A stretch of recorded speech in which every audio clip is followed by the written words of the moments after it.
ফেসিবাদের টার্গেট করে আমরা ফেসিস্টের দৈত্যাকৃত একটা প্রতীকী রয়েছে এবং আমাদের মুগ্ধের স্মরণে যেহেতু রেভলিউশনের পরপর আমরা মুগ্ধর স্মরণে একটা পানির বোতল উপস্থাপন করব।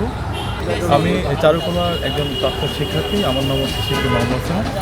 এবার যে বর্ষবরণের যে আয়োজন এটা ব্যাপকভাবে হচ্ছে, যেহেতু শিল্পী এবং শিল্পের প্রতি শ্রদ্ধাবোধের জায়গা থেকে কিন্তু আমরা এখন একত্রিত হয়েছি। জাতি ধর্ম বর্ণ নির্বিশেষে কিন্তু সকলের একাত্মতায় মানে সমন্বয়ে কাজটি হচ্ছে।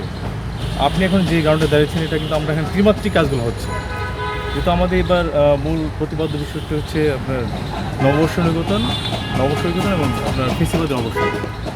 ওই লক্ষ্যে মানে ওই টার্গেটের উপরে আমরা কাজ করছি। এখানে ফেসিবাদের টার্গেট করে আমরা ফেসিস্টের দৈত্যাকৃত একটা প্রতীকী রয়েছে এবং আমাদের মুগ্ধের স্মরণে যেহেতু রেভলিউশনের পরপর আমরা মুগ্ধর স্মরণে একটা পানির বোতল উপস্থাপন করব। পাশাপাশি এখানে দেখতে পাচ্ছেন আমাদের পালকি আছে পাশে, এটা হচ্ছে আমাদের লুকোচুরি শিল্পীর একটা মোটিভ।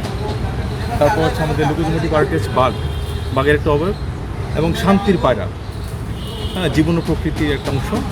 আর বারান্দায় হচ্ছে পটচিত্রের কিছু চিত্রমালা, আর গ্যালারির ভিতরে হচ্ছে আপনাদের মুখোশ, ট্র্যাডিশনাল মুখোশগুলোর পাশাপাশি এবং এই তো দ্বিমাত্রিক এবং ত্রিমাত্রিক কাজ নিয়েই এই রিলেট হচ্ছে।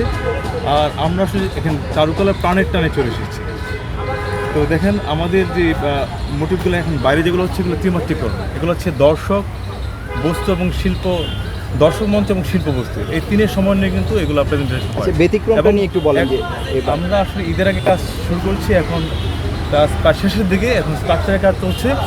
আমরা 80% কাজ কমপ্লিট, 12 তারিখের মধ্যে সব শেষ হয়ে যাবে। আমাদের ডিন মহোদয় সামনে একটা মিটিং আছে, সেই মিটিংয়ে আপনাদের যারা প্রেসে আপনি আছেন, এটা আমরা বিষয়বস্তু এবং হাইট টাইট এগুলো সব সার্বিকভাবে আপনাদেরকে বলে দিতে হবে এবং কোন রোডে এগুলো কীভাবে যাবে।